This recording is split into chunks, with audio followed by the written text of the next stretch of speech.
guys, welcome back to the Very Really Good Podcast. This is episode 157.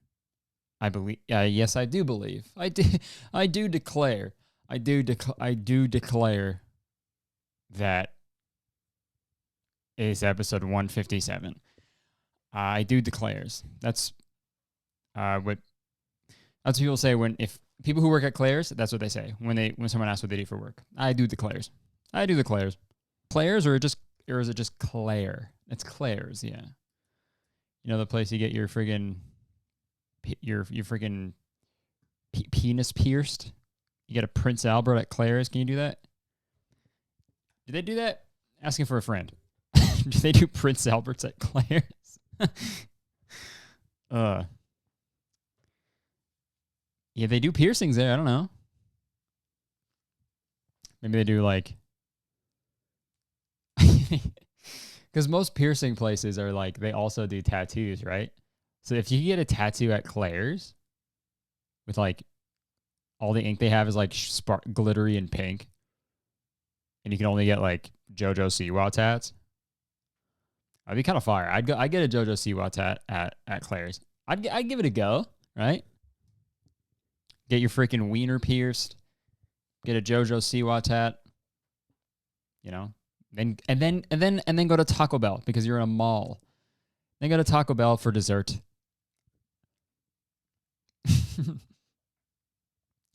Prince Albert, you get a Prince Albert at Claire's, and you go to Burger King, okay? Because now you're the king. You may have a Prince Albert, but you're a king, all right? And then you go to Dairy Queen after for dessert. And your insides are going to be like, what are you doing to me?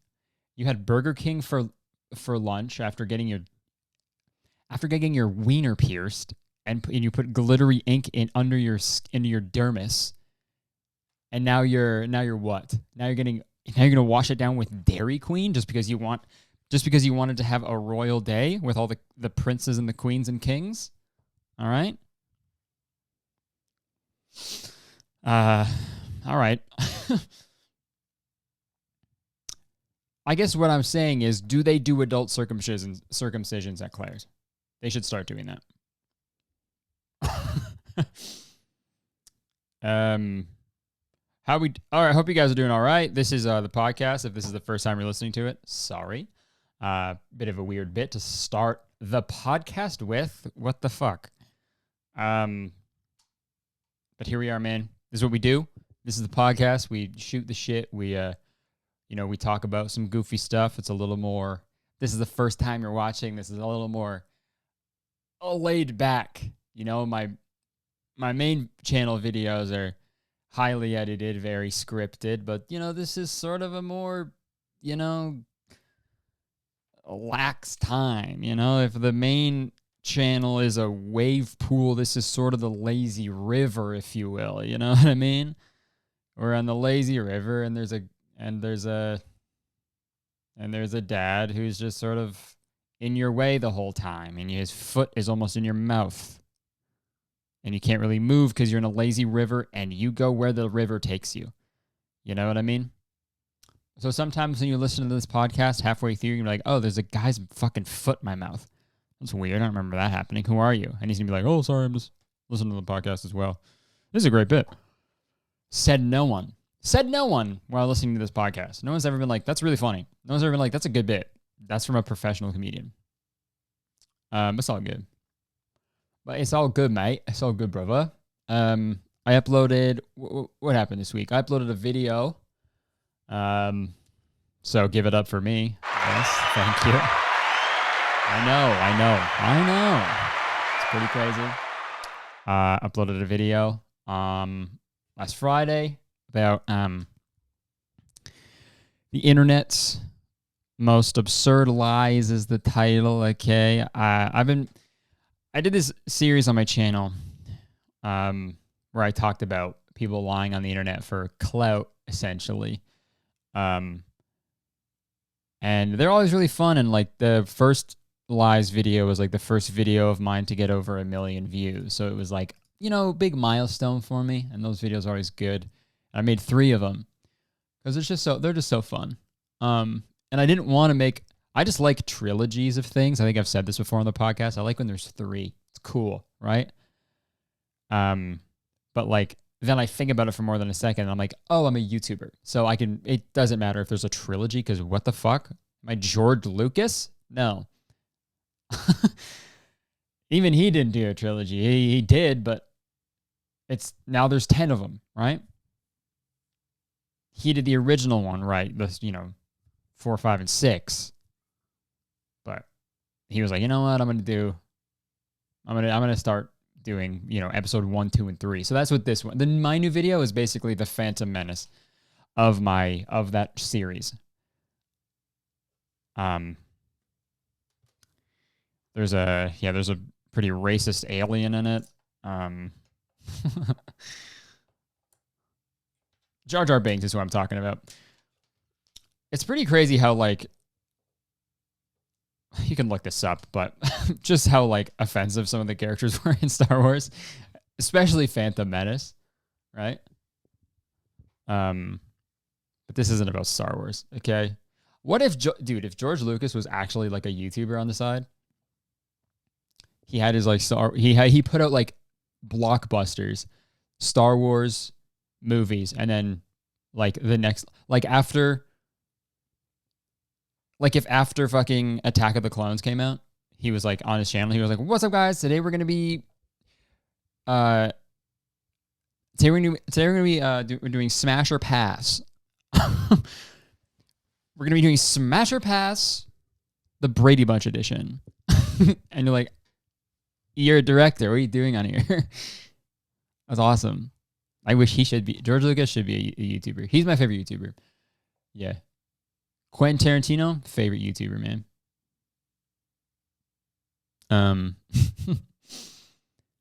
Celebs, because they got their movie clips are on YouTube, right?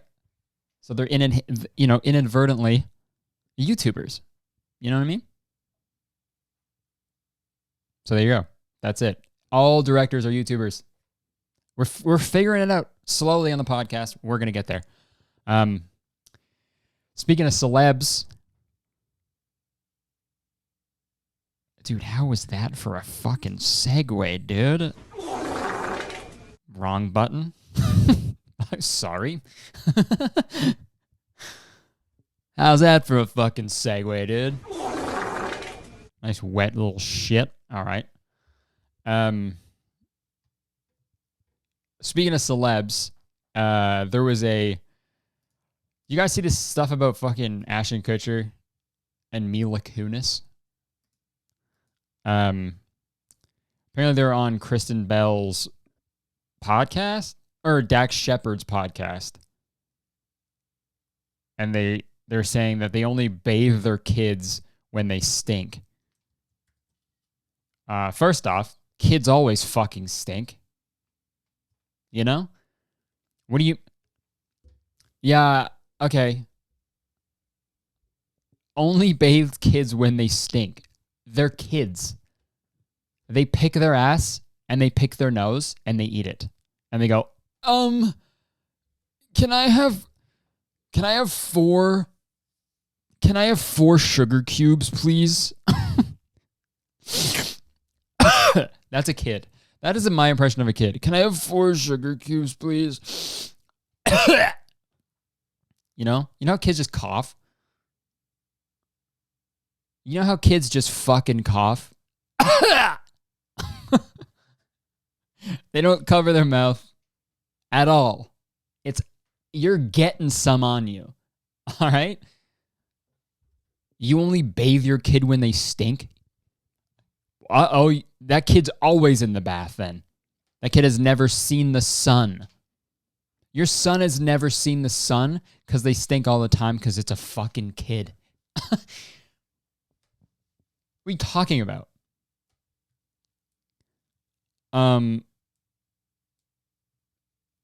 Okay, yeah. So back to what they said. Mila Kunis and Ashton Kutcher said, they don't bathe them. Oh, wait, no. Sorry. Fucking Dax and of course a guy named Dax doesn't wash his kids. No shit. Dax and Kristen, they said they don't wash their kids until they see dirt on them.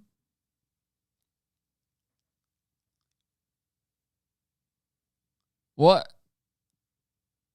Like, I know it's not good to like bathe every single day, right? It's like, and like shampooing is bad every day. It's like bad for your natural, you got to get the natural oils going. I get it. But like, you can shower them every other day. I think that's fine, Because that's just going to be like, they're going to carry that into adulthood probably and be like, oh, well, I don't really stink that bad. Because you don't know when you stink. That's the thing. Well, sometimes I'll catch a whiff in my armpit and I'll go, whoa. And I go, holy shit. I'll go, oh my God, that smells like a Denny's dumpster in there. That smells like a Denny's dumpster. And then I'll put some deodorant on and I'll be like, okay, all good. Or I'll have a shower. You know what I mean? But if it's like, sometimes you're going about your day, you don't know. You don't know if you stink. So it's better to just, do a quick little shower just to cover the bases, right? So obviously this like sparked a bunch of stuff in the celebrity world. And like everyone was chiming in. What did The Rock said something. Yeah. The Rock responds to, okay. The Rock proclaims he's the opposite of a not washing themselves celeb. Yeah, let's get to the other side of the spectrum. Okay, I'm the opposite of a not washing themselves celeb, he said before breaking down his routine. All right, this is what he does every day. Shower, cold, when I roll out of bed to get my day rolling. Shower, warm, after my workout before work. Shower, hot, after I get home from work. Face wash, body wash, exfoliate, and I sing, off key, in the shower. He's just like us. I'm like The Rock, because I can't sing well in the shower either. That rocks for me. I'm The Rock now. I'm The Rock because I do that.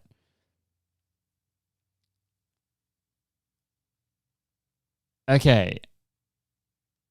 So, and then some other guy, actor comedian Gianmarco Soresi retweeted Johnson's post and said, "This is weirder than not showering." And then The Rock replied, "Nothing weird about this, my friend. I work out twice a day, and then I go to work for 12 plus hours. I shower 3 times. Easy to understand. You work for 12 plus hours in a day? And you work out twice?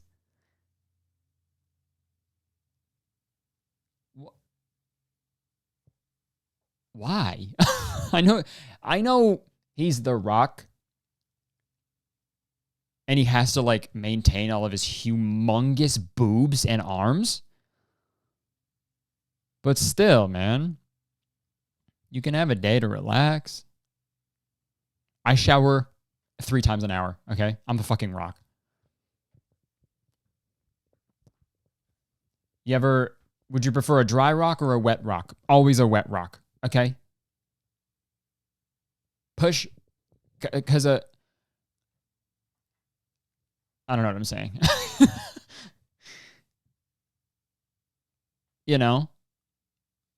Everyone, you think of a rock. This is him in an interview. You think of a rock, what's better? Would you prefer a dry rock or a wet rock? I'm like, it's a rock. It doesn't really matter. He's like, wet, exactly. You think you prefer a wet rock? All right. Dwayne the Wet Rock Johnson. He's fucking soaked all day, taking 3 showers.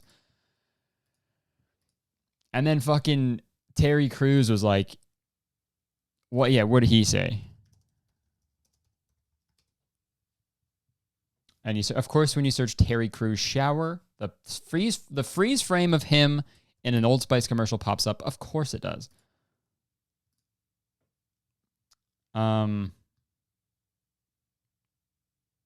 Okay, yeah.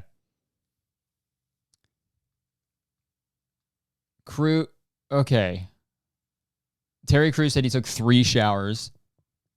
because he's sweating a lot. He was saying like basically what he said, what Terry Crews said. He was like, if I'm not sweating, then I'm not showering. Like it's only if you're sweaty, you know? You don't need to. You don't need to if you're not sweating. But like, yeah. The takeaway here, I think, is like not showering. You know, it's sort of like a celeb. I think it's like a celeb privilege, to be honest, right? I feel like you can sort of get away with that. You live in huge houses that have like crazy air conditioning, I'm sure. You don't have to worry about like sweating around your house and shit, right? You have people like doing your yard work for you, people doing all your shit for you, you know what I mean? So it's like, yeah, I'm fine. I haven't done anything. I've sort of just been like sitting. I've sort of just been sitting on a pile of cash. So yeah, you don't really need a shower if you sit on a pile of cash. But yeah, I just thought it was funny. I wanted to talk about it because celebs are fucking something else. But we're gonna change the subject, guys. We got a big one.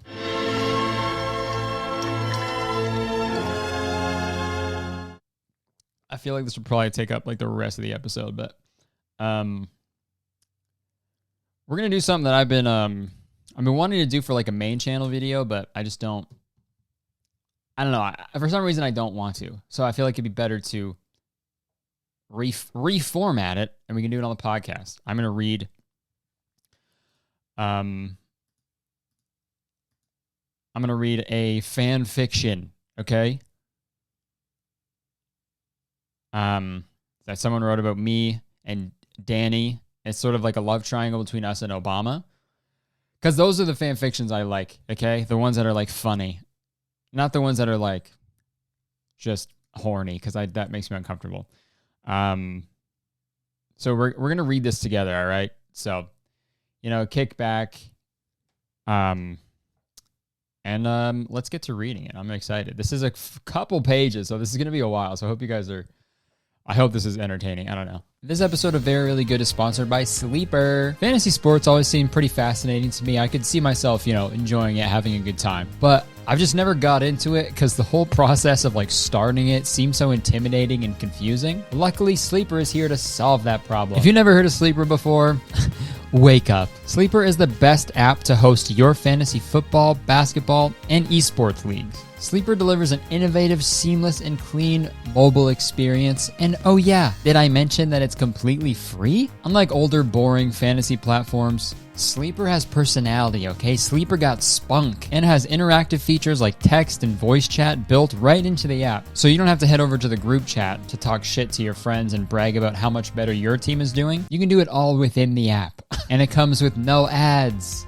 Wouldn't that be nice? Don't you guys hate ads? Except for this one. This one's good. And I know some of you may not be into basketball or football, but I know a lot of people who watch my stuff are epic gamers. And that's why I think it's so cool that Sleeper includes esports into their platform. And hey, that's probably why millions of people have already made the switch to Sleeper. There's just no better option out there, folks. They got a super easy to use design, a brand new matchmaking feature to help people interested in playing to find a league that fits their needs. And oh yeah, everything is entirely free. So what are you waiting for? Okay, even if you've never given fantasy sports a try, now's the perfect time. So click the link in my description and download Sleeper on the App Store or Google Play and find out why millions of people have made the switch to Sleeper for their fantasy sports fix. And it also helps me out a bunch when you guys check out the sponsor. So everybody wins here, man. All right, thank you so much to Sleeper for sponsoring this episode. Hope you guys check them out. Back to the pod. Okay. I'll try not to. Okay. Yeah. Let's just get into it. Okay. So chapter 1, Obama's appearance. Kurtis wakes up feeling refreshed. He grabs a drink of watered down iced tea. Yummy, he yells, finishing the drink with a large gulp. Time to film a video. Yep. Yeah, that is every morning. Kurtis pulls on a Kurtistown shirt. He sits down in front of the camera, then clicks record. Welcome to my channel. If you're new here, what's up? How's it going? And if you're coming back, what's up? How's it going? It's really good to see you again. Hope you're doing well. See what happens when you subscribe? You get an extra greeting. Well, that don't say that anymore. So it doesn't really. You gotta edit this. You gotta edit it. Kurtis proceeds to do his iconic clap. Folks, today, Kurtis gets interrupted by his phone ringing. Well, who could this be? He picks it up and sees that it's an unknown number. Kurtis answers the phone, which also is not true. If I see an unknown number, I don't answer it, okay? So get the fucking facts straight. I guess this is fiction, so. Hello? Kurtis, I've called to say I enjoy your videos very much. You're my favorite YouTuber. Who is this? I think you know me, Kurtis. I really think you do. You sound familiar. You sound like Obama? Okay, I'll do an Obama voice. I see that you recognize me. Or rather, my iconic voice. Is this someone pranking me? I mean, Obama, the former president. Wow. This isn't a prank, Kurtis. Turn around. Kurtis obeys. He swivels his head around and sees Obama. Kurtis stands there in pure shock. A million questions race through his mind. Yeah. How'd you get in here? Why are you here? How do you know me? Obama takes a step forward and grabs Kurtis' shoulder. Watch your videos, Kurtis. You're a very brilliant person. And how I got in here, that's a secret I'll never tell. XOXO, Obama. I came here to offer you a job, working as my media coordinator. What? Working for Obama? That's a dream come true. I can totally work for you. When can I start? Tomorrow. Come over to my place so we can chat about your new career. Obama hands Kurtis a business card, and on the back it has his address. See you tomorrow. So it just has the White House? Right? That's where he lives. I don't think I need the address. See you tomorrow. Obama waves and smoke comes out of nowhere. Obama disappears. Kurtis stands with his mouth wide open, shocked and confused. Guess I'm going to Obama's tomorrow. Yeah, it is really funny to think that of the president being like, he's like maybe like ordering something and they're like, yeah, can you just get your address? And they know he's the president too. So yeah, can we just get your mailing address so we can send it to you? And he's like, the fucking White House. Where you think you know where I live? I just think that's a little silly or whatever. All right, chapter 2. A hint of jealousy. Kurtis can't wait to tell his friends. The first person he calls is Danny Gonzalez. Come on, pick up, Danny. The phone keeps ringing. Right as Kurtis is about to hang up, Danny answers. Yes, Kurtis? That's what he sounds like. Guess who just stopped by my house? I don't know. I'm kind of busy right now. Obama, dude. Obama. That's a lie. I'm not kidding, bro. What's his first name? I think it's Obama. Then what's his last name? Obama, I think. Look, I don't know, Kurtis. I have proof. I got it all in video. I'll send you it. All right, fine. Kurtis sends the unedited video to Danny. That has to be Photoshop. No, sir. He came here. If you want, you can come to his house with me. Really, Kurtis? Wow. Thanks. What time are you going? I'm leaving my house at 1 p.m. I'll pick you up along the way. Thanks. Bye, Kurtis. That's what he sounds like in real life. I know he puts on a fake voice for his videos. It's fucking annoying. If you ever meet Danny in real life, that's what he's like. And Danny hangs up. Kurtis begins to plan his outfit for tomorrow in his head. He goes to his closet to pick out a dress shirt and nice pants. Kurtis is bubbling with excitement. But Danny sounded unfazed. No hint of happiness for Kurtis in his voice. Kurtis wondered why. Yeah, why wouldn't you be happy for me, man?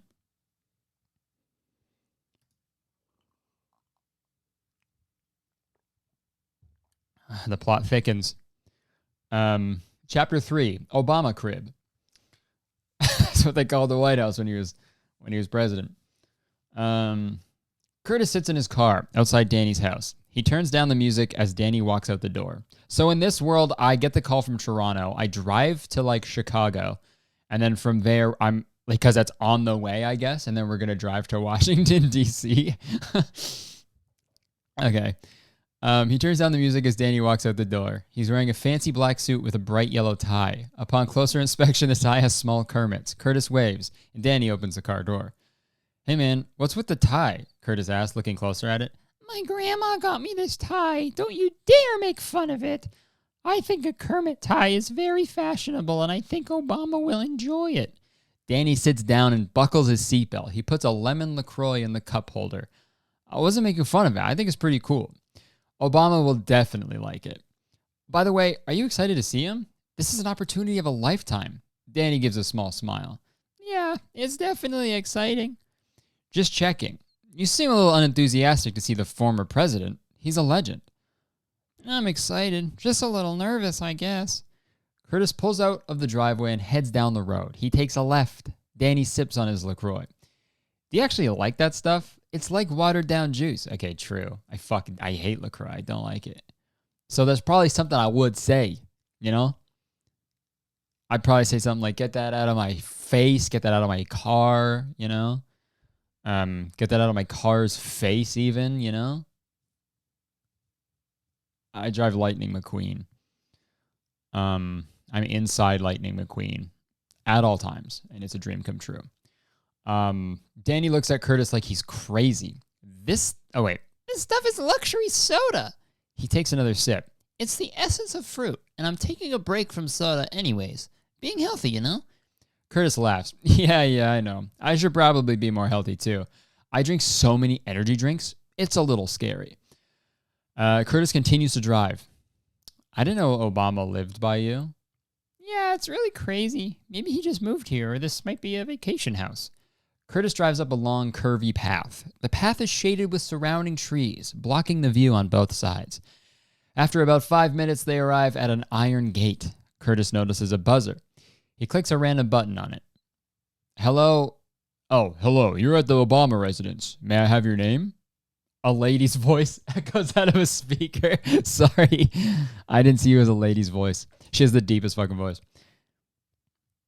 Yes, this is Kurtis Conner with Danny Gonzalez. A couple seconds go by. Then the lady speaks again. All right, you may enter. The gate opens. Kurtis drives through and soon they see a huge mansion. The mansion is cream white with a Spanish-style roof. It has a BMW parked in the front brick driveway. The lawn is perfect, a fresh green color with no weeds. And that ain't perfect, bro. You can't have perfect and no weed in the same sentence, bro. It's fucking impossible. All right, man. And that's on. Like the video, like the podcast if you're a fucking pothead, bro. Like the video if you're rolling up a doobie right now, dude. Flowering bushes surround the front lawn, which has 4 white lawn chairs sitting by an oak tree. Kurtis parks his car in the driveway and gets out. Him and Danny walk up to the door and knock. Obama opens the door dressed in beige dress pants and a fancy plaid shirt. Hello, I'm glad you could make it. I know you're Kurtis, and you must be Danny. Kurtis smiles, and Danny shakes hands with Obama. Come inside. Michelle's working, but she made a delicious cucumber salad. Ooh. Yo, Michelle Obama could probably make a great cucumber salad. Kurtis and Danny step inside. They are in the foyer where a grand staircase leads to more rooms. And a chandelier. I was going to say Chandler. And Chandler Bing. And a chandelier hangs from the ceiling, lighting the room in a soft glow.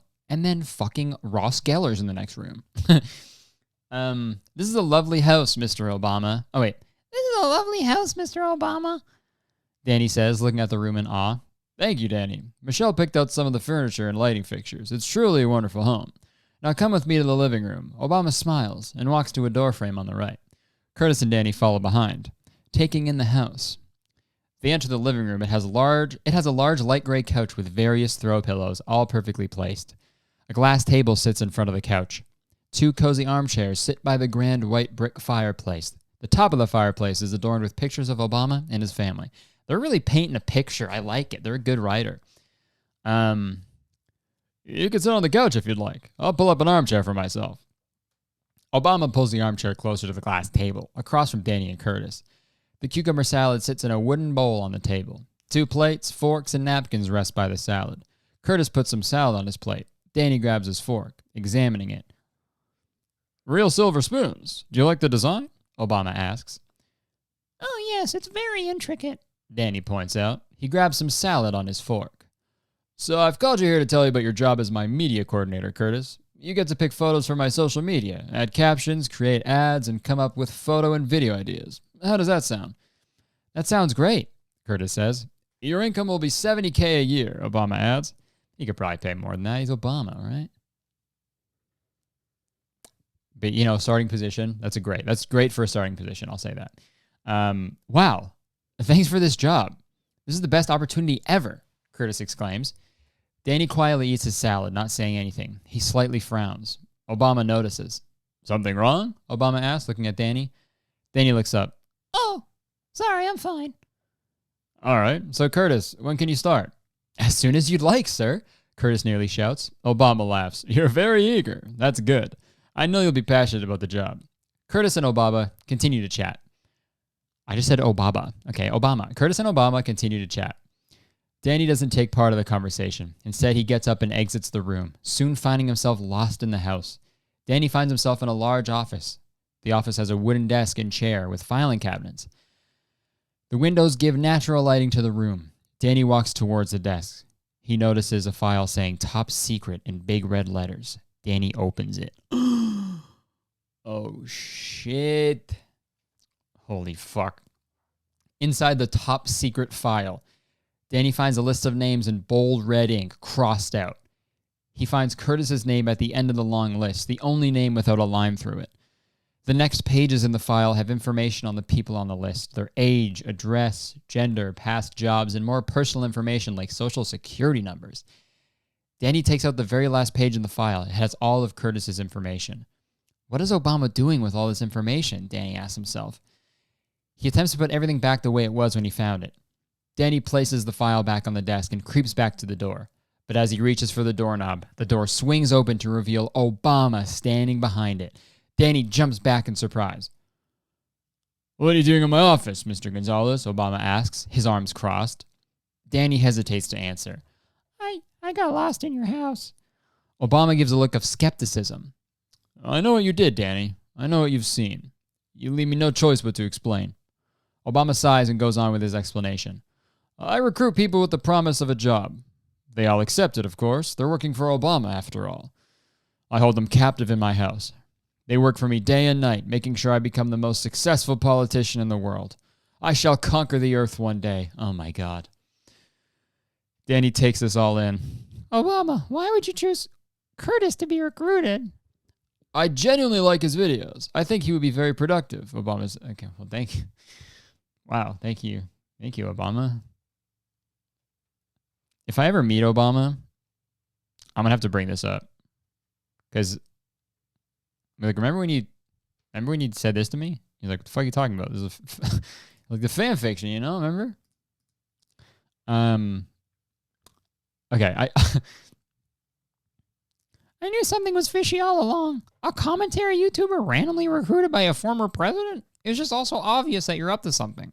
Too bad people are easily blinded by your fame, Danny replies, shaking his head. Obama goes to speak, but before he can, Danny dashes out of the office door. Hey, come back here! Obama yells, chasing Danny. Danny runs down the hallway, finally stopping at the grand entrance. Kurtis! He yells. Kurtis doesn't respond back. Obama is rushing down the stairs. Danny runs into the living room and then into a large, lavish bathroom. He locks the door. Danny sits down and breathes heavily from exhaustion. He hears Obama's footsteps outside the door. I know you're in there. It's too late anyways. I've already captured Kurtis, and I'll capture you too. Holy shit. Chapter 5, Behind the Locked Door. Out of nowhere, two henchmen dressed in black suits and sunglasses accompanied Obama. They had Danny cornered now.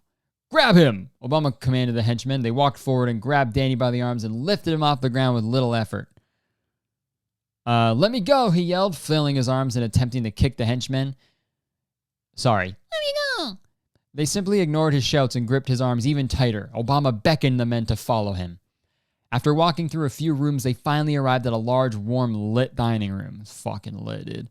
Obama opened a door and the men walked forward. They descended wooden stairs and reached a concrete floor. Danny looked around. There were about a dozen or more distressed-looking men and women, all typing frantically at computers. Two more henchmen were guarding the door with guns in their holsters. The room was dimly lit with worn-down-looking metal tables and chairs. The walls were supported only by wood, and overall it looked like an unfinished basement turned into an office. To the right of the workspace was two long metal tables put together. The tables had plates and cups set on them, and Danny assumed that's where the workers ate. He looked around once more and saw Kurtis, already typing away at a computer, tied to a chair by his ankles. Kurtis! Danny yelled. Kurtis glances at him, then turns back and shakes his head. Kurtis, I'll save you! Obama laughs. Silly, silly boy. There is no escaping my clutch. You have proven uncooperative. I will send you to Trump. What? Trump? I would rather work for you. Please spare me. No, no, no. You don't understand. You shall be my spy. What? I still don't want to be around Trump. That foul, foul creature. Just let me have a desk job like Kurtis, Danny pleaded. Obama looks at the guards holding Danny. Obama nods. The henchmen nod back. Their grip on Dan tenses. That's so funny that they used Dan once.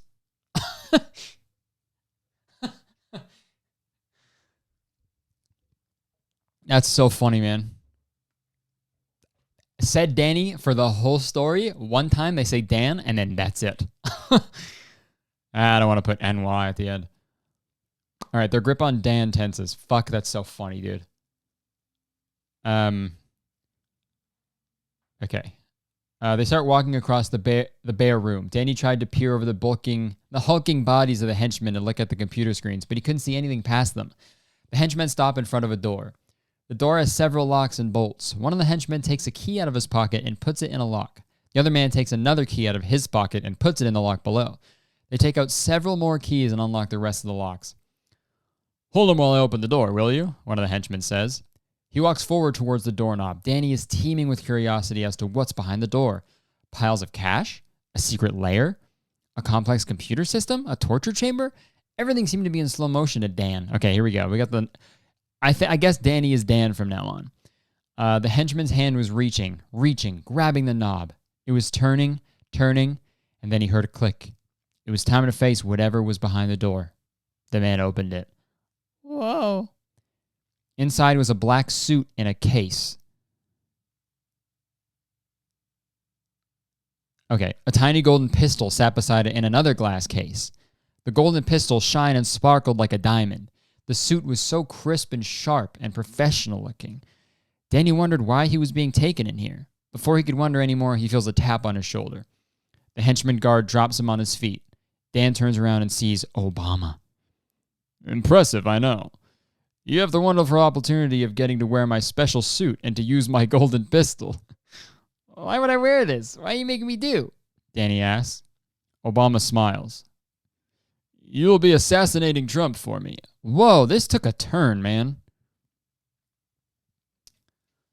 This is not what I was expecting at all. Okay, part 6, the man for the job. Assassinating what? Danny cried out. Obama chortles. Yes. Assassinating the Cheeto man. From the start, I knew I could have a special job for you, Danny boy. Danny held his head in his hands. He paced the room, finally coming to a stop in front of Barack. Okay, also first time they've used his first name. You can't be serious. I am stone cold serious. You were made for this. You've got this wit and charm and loyalty to Kurtis. You know when something is going to go wrong. You go with your gut. I admire you so much, Dan. I know you are the man for the job. Barack Obama walks over to the glass case holding the suit. He presses his fingerprint to a screen next to the case and a glass door opens. Go on over and try this suit. I want to make sure it fits exactly as needed. Obama and the henchmen step out of the room to let Danny change. That's very nice of them, actually. For someone who's like kidnapping them, it's very polite. Privacy is a top priority. Come in. Barack walks in. He whispers something to the henchmen and they leave the room. Does it fit? Obama asks. Yes, perfectly. How did you know what size to make the suit? I know everything about you. I've watched your vines and your videos. Every one of them. Obama beams at Danny. And it's not too hard to find everything on the internet. Barack winks. He walks over to the other glass case with the golden gun. He unlocks the case with his fingerprint. Pulling a latex glove from his pocket, he puts it on his right hand and removes the gun from its home. Obama holds it up to the light, admiring the sparkling surface. He turns around and hands it to Danny.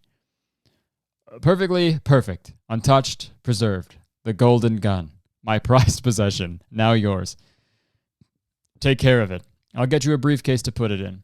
Barack turns back around and gets out a black case from behind the glass stand. He hands it to Danny. Dan slips the gun into the case and clicks it shut. We will of course do some target practice. You're a talented young man, but you're only a YouTuber. I'm not expecting you to have perfect aim, but the day has come to an end and you will need rest. I will lead you to a bedroom. Obama and Danny walk out the room. But Danny hesitates. I want to see Kurtis. I will let you talk to him. You have been good today. Danny walks out of the room and sees Kurtis working. He can't wait to talk to him. Man, this is fucking gnarly. Okay, chapter 7, LaCroix-filled mini fridge.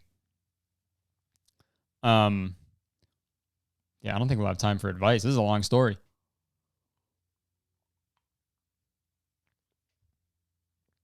Okay.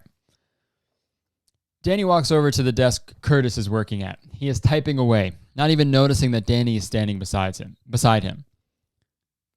Kurtis, Danny exclaims. This gets his attention, and he turns to the left, seeing his friend looking excited and joyful. Oh. Danny, hi, hey, I'm sorry, I feel like we're being watched. This is kind of awkward, you know?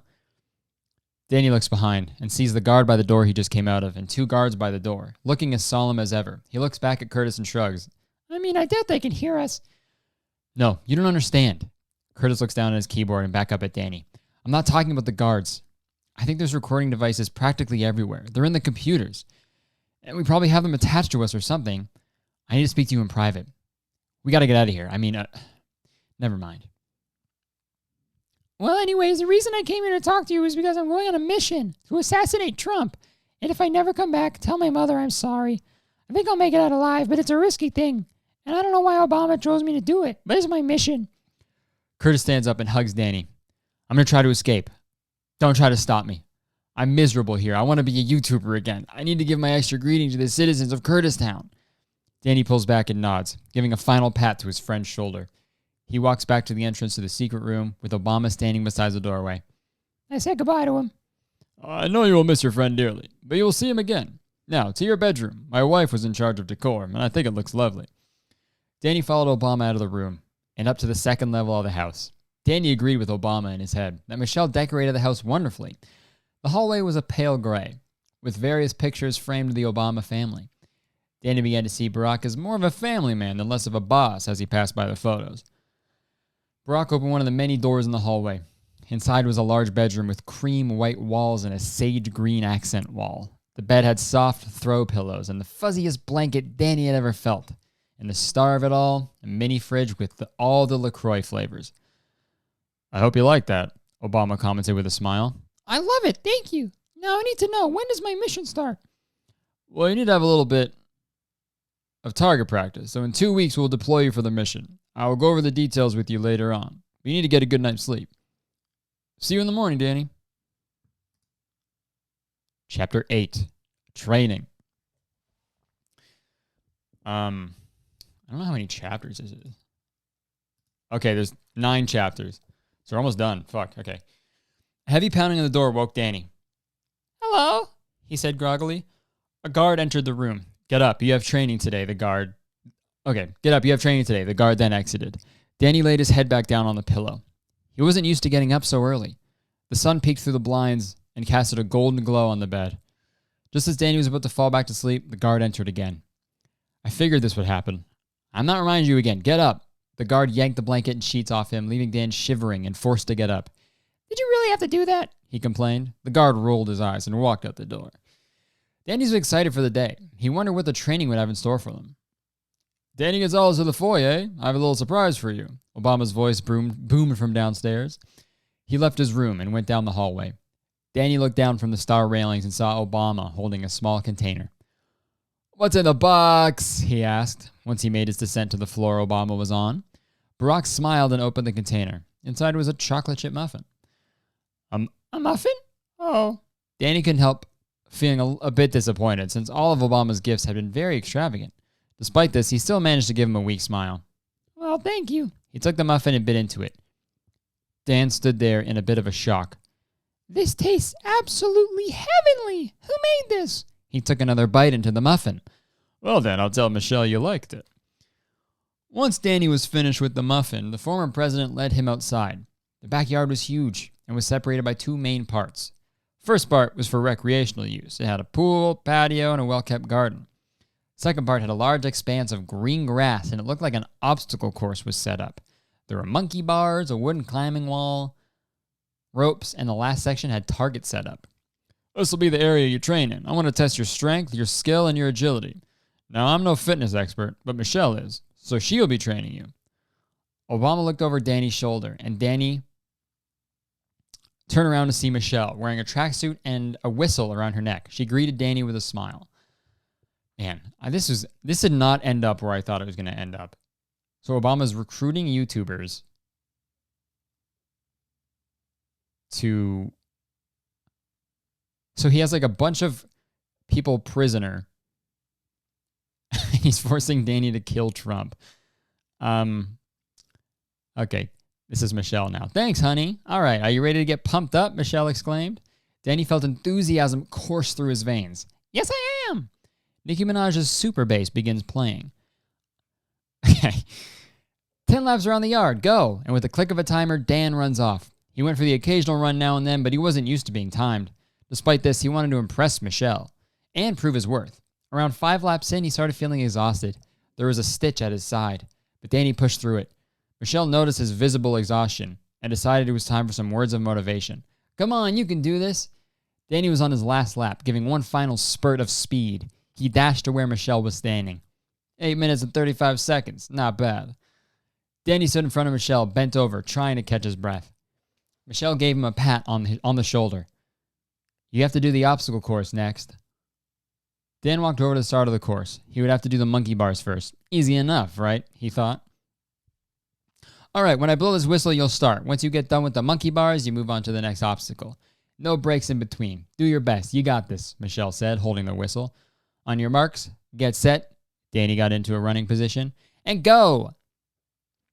Michelle's whistle blew, and he climbed up the ladder. He fixed 2 hands on the bar in front of him and dropped down from the platform, dangling in the air. Danny swung forward, gripping the other bar. Struggling, he swung forward again. He felt himself slipping from the bar and quickly kept swinging forward. He was almost there. Reaching forward for the last bar, he swung his body to it, and once he reached it, he hopped down onto the platform.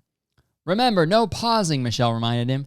Danny ran through the orange cones lined up in front of him. He then stepped through tires and did 20 jumping jacks. He felt like he was back in elementary school gym class. Finishing off, he climbed a ladder to a platform in a tree. He would have to swing on a rope to the other side. Taking the rough rope in his hands, Danny backed up to the very edge of the platform. Then he began running and jumped. He swung through the air, feeling relief of the cool wind on his face. The next platform was so close. His feet touched the tip of the wooden platform. Danny jumped. He fell. Uh-oh. All right, this is the last one, I guess. Chapter 9, Get Wheezed. Kurtis was miserable. He was chained up to the desk by his ankles, the handcuffs digging into his skin, leaving red marks. Kurtis had to spend all day researching what Trump was doing. He wondered what Danny was doing. Why did he get to go on special missions while Kurtis was stuck at a desk sitting at a computer every single day? Exactly. Kurtis was supposed to upload a video yesterday. Maybe his fans would know something is wrong? The other people down in the basement looked depressed, with bags under their eyes and horrible posture. Well, it just sounds like me anyway. They never talked to each other. Kurtis guessed that they weren't allowed to. The basement was silent, aside from the clicking of keyboards. But all of a sudden, Kurtis heard something. It was faint, but it got louder. Was it a song? What's with these homies dissing my girl? Was someone singing? Kurtis looked behind him. Other people had also heard the music and were looking around. Pay attention to your work, one of the security guards shouted. Everyone turned back around, but the song got louder. Why do they got a front? What did we ever do to these guys that made them so violent? Kurtis knew he heard those lyrics before, but he couldn't remember the name of the song. But you know I'm yours, ooh, ooh, and I know you're mine, ooh, ooh, and that's all, and that's for all of time. People started getting distracted again. Even the security guard was trying to figure out who it was. Ooh, wee, you, I look just like Buddy Holly. Oh, and you're Mary Tyler Moore. I don't care what they say about us anyway. I don't care about that. Kurtis finally figured it out. It was Buddy Holly by Weezer. But where is it playing from? He looked to the side, then he looked up on the ceiling. There was an intercom, and the song was playing from it. Why is Obama playing Weezer? Hello, workers. I'm just letting you know that Buddy Holly by Weezer is the new alarm to signal that it's lunchtime. Obama's voice boomed over the intercom. Kurtis always looked forward to lunch. He got a break from working, and he got to be unchained from the desk. Everyone lined up to go to the lunch tables and at the other end of the basement. Once the security guards made sure everyone was seated, you were allowed to eat. The tables already had food and silverware on them. Today's lunch was flavorless iceberg lettuce salad, a ham and cheese sandwich, and an apple. It wasn't fine dining, but it was edible. During lunch, people whispered to each other. Kurtis wondered if they talked about him, since he's the newcomer. He hadn't made an attempt to socialize with anyone yet. Kurtis decided to talk to someone. A 30-something-year-old woman was sitting next to him, picking at her salad. "Hey, what's your name?" The woman stopped eating and stared. Maybe asking about names wasn't allowed around here? "The salad's pretty flavorless." Kurtis laughed awkwardly in an attempt to make her feel more comfortable. The attempt did not work. The woman moved her chair away from Kurtis. It's probably because I didn't shower, right? Taking that as a cue to give up, he went back to eating his salad. "Hey, you're Kurtis Conner, right? Guess who it is? It's me, John Mulaney." "What? John Mulaney?" Kurtis turned around and saw smiling John sitting at the table behind him. "Yeah, I'm working for Obama." "I can't believe it." John shrugged and gave a half smile. "I've been here for about a week and a half. I'm here to entertain Obama." "Then why are you down here eating in the basement?" "Even I, comedy legend John Edmund Mulaney, do not get to eat lunch upstairs." Kurtis thought it was very cruel of Obama to not let John eat upstairs. "To be honest, John, I want to get out of here," Kurtis said in a whisper. "Me too. I don't know how, though. Those security guards are pretty tough guys. It seems like everyone here gave up on getting out. But look, they're all depressed." Kurtis agreed. He hadn't found a way to escape yet. He hoped that Danny would come and rescue him soon. "Look, it's me and you, Kurtis. We're in this together now. I've got to get out there to make my comedy special. Obama messed up by luring me into working for him. People are going to get suspicious of my disappearance. Same here. I'm not a celebrity like you, but I have 3 million subscribers on YouTube. Kurtistown will notice that I'm gone. Let's talk at lunch tomorrow about an escape plan." "Yeah, sure. Oh, by the way, my friend Danny is here too, but he's on some special mission." John shook his head and frowned. "Being here, it changes people. He's going to forget about you, Kurtis." Kurtis was taken aback. He wasn't expecting such serious words out of a comedian. "I doubt it. Me and Danny are good friends. He won't forget about me," Kurtis replies, but inside he wonders if it's true that Danny would abandon him. "Get up, everyone. Lunchtime is over," the security guards announce. John and Kurtis get up. "We'll get out of here one day," John says. "Bye, Kurtis." "Bye." This is it, dude? To be continued. Oh, no. It's a cliffhanger, guys. Fuck. All right. Whoever is the author of this story, this is your sign. You have to finish it, okay? You have to wrap this story up. Okay? So we can finish this. People need to know the ending. I need to know the ending. Okay, well, I was going to do advice, but we're already like fucking 50 minutes. So, review. That was one of the best fan fictions I've read of myself. I've read maybe like 4. That was the best one so far. Writing was great. Story is amazing. It's going in so many different ways. And guys, we need to leave a comment for this person to please finish the story. All right? And maybe we'll do this like, maybe this will be a new thing we can do on the podcast. You know, every couple of months we'll read a new fan fiction or something. Who knows? Because this is fun. All right. Well, I hope that was enjoyable. I think we're going to wrap it up now. If you guys want to check out the Patreon, where the bonus episode this week, I'm going to read another fan fiction. And this one is called Homeless Tahati, a Kurtis Conner story. So, yeah, if you want to go check out that, patreon.com/veryreallygood. It's the best way to support the podcast if you like it, if you enjoy it. You get bonus episodes every week. And those bonus episodes are more chill, you know. If my main channel is a wave pool and this podcast is a lazy river, the Patreon episodes are I don't even know. It's like a, you know, those like sensory deprecate. Is that what it's called? Sensory deprivation tank. That's what the Patreon episodes are. It's just motionless. You know, you don't feel anything. It's great. But yeah, that was episode 157. Hope you guys enjoyed it. Let me know if you liked it. Maybe we'll do some more fan fishes in the future.